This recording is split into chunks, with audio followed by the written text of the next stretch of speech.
Alright guys, what's up?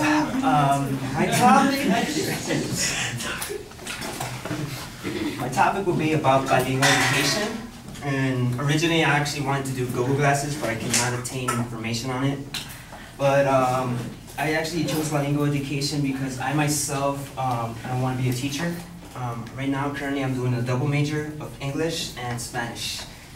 And I'll give you a definition of what is bilingual education, which means using two languages for instructional purposes. And my major claim will be bilingual education, or specifically what I'm going to refer to is called the dual language program, can enable our kids to succeed towards their future careers. And right now, what's actually happening is there are two systems that are dominating right now, which is the transitional model, which this one encourages language minority students to shift from a majority language, assimilating to mainstream cultural norms. Basically, this means that it's meaning, sorry. It's basically people who come from different countries, Mexico, Central America, or some other country, and the kids are trying to learn a different language, right? They teach for a while their main language, and then they try to incorporate them in the dominant language, which is English. And personally, I took part of the immersion program when I was a little kid, and it's just not good. It's just not good, guys.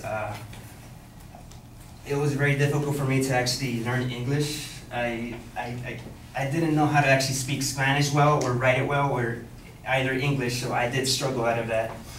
But anyway, the program that I'm actually advocating for is the other one, which is called the enrichment model, or dual language, which encourages development for minority languages on the individual and collective levels. And all right, I must start saying a little bit about the history. The Bilingual Education Act initiated back in 1968, thanks to the Civil Rights Movement.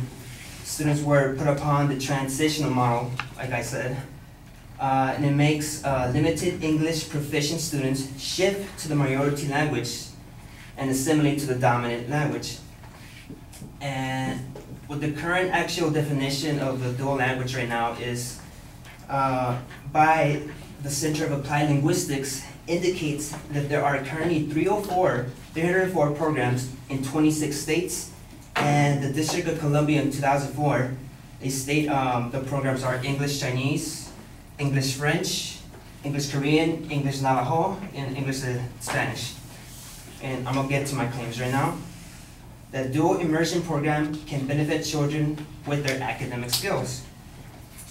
And based on Mr. Gomez, who serves as the board of the National Association for Bilingual Education, or NABA, he states, "Content is content and skills are skills. When you learn both in 2 or more languages, it moves you to a different level of comprehension, capacity, and brain elasticity." And the other claim will be actually based on a person whose name is Amber Sevilla.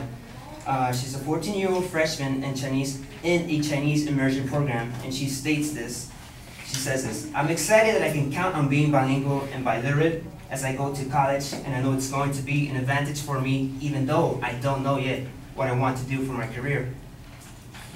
So I'm gonna get to the next claim right now, that this basically gives her the opportunity she has more opportunities to actually get a job because of this, because she attains 2 different languages. And that's my second of the secondary claim, I guess, that dual language immersion programs make children able to compete internationally by acquiring 2 language skills. And based on the education research complete, graduating seniors can earn a seal of biliteracy on their high school transcripts and diplomas, which signify they can reach a fluency in English and a second language. And 6,000 graduates earned this year the seal this year in California. My third claim of the secondary claim is dual language immersion programs enables the children to preserve their culture and comprehend different distinct cultures. And from my research from Rosa Molina, the director of the two-way program, she states this: the students preserve their primary language and heritage language. They develop a broader worldwide that they take in college and the work world, and they gain huge advantages in their cognitive development that translates into flexibility in their thinking and abilities to successfully tackle rigorous coursework. And to replace back, I just think the dual language program it's much better. It just gives you more opportunity as a student, and I go for it because I want to be a professor, and yeah, I would like to take part of it. Thanks.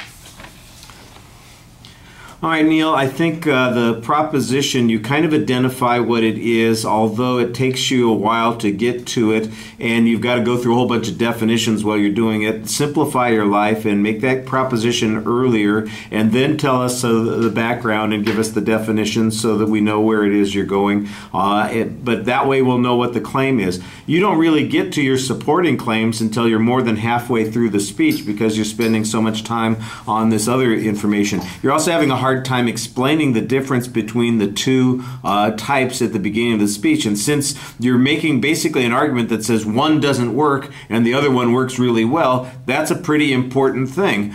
We need to know that. The problem that I have here with the argument is that I didn't really get much information that says that students don't learn a second language. If they start with one language and then transition to the other language, you're in essence saying that they don't really become bilingual, and it's only if they learn in both languages that they come or remain or develop as bilingual. I think that's the inference that you're trying to make. So I need better evidence that says that the people who start with one language and transition to the other are inadequate in both, or they abandon one entirely, and as a result they lose that option to be dual language speakers. The only example I have is you. That you say, I wasn't really proficient in Spanish when I started, and I was unhappy with the Well, I think you're doing okay with English here. I don't know what your Spanish is like, so I'm wondering, what proof is there that we have this particular problem? If we've got 304 different programs teaching different languages, we ought to have some data that shows that how effective those programs are, and that kind of information is missing from the presentation. I got some testimony evidence, and I think you do a pretty good job citing the authorities here, but their expertise is, I'm not challenging their expertise, but it definitely is all opinion, and it would be nice to know what their opinion is based on, and we don't have any data that suggests that it's based on anything other than what they believe, and I think that's a little bit problematic. All right, thank you.